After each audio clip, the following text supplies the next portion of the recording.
দিবার জায়গা হবে না, কজন নিজের উঠোনে দেবে বাপ, কজনের আছে কত বড় জায়গা, লাস্টে কি হবে বলতে হবে পুড়িয়ে দাও। আগামী দিন সেই দিন আসছে।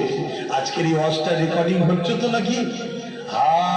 লিখে রাখবেন, আগামী দিন এটাও বলবে যে মুসলমানদের অত বড় জায়গা দখল করে রাখার কি দরকার, পুড়িয়ে দাও।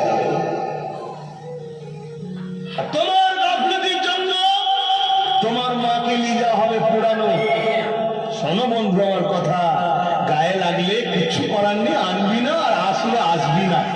যেমন প্রচুর লোক দূরে দূরে আছে, ডেকে ডেকে আসছে কি আর কি দূরে সরে যাবে, মিটে যাবে। যা 10টা থেকে 10টা গেলে বলবো, কথা বুঝে আসছে না? আমি তার আমার জন্য কথা বলছি না, আমি তো আল্লাহ ও রাসূলের জন্য কথা বলছি।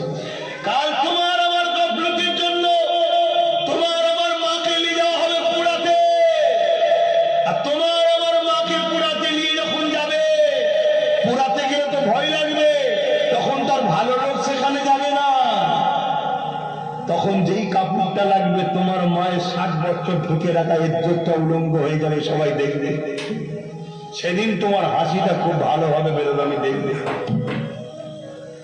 আজকে যারা আমার কথাকে নিয়ে মনে করো যে বেকার হচ্ছে, সেদিন বুঝবে কি হচ্ছে।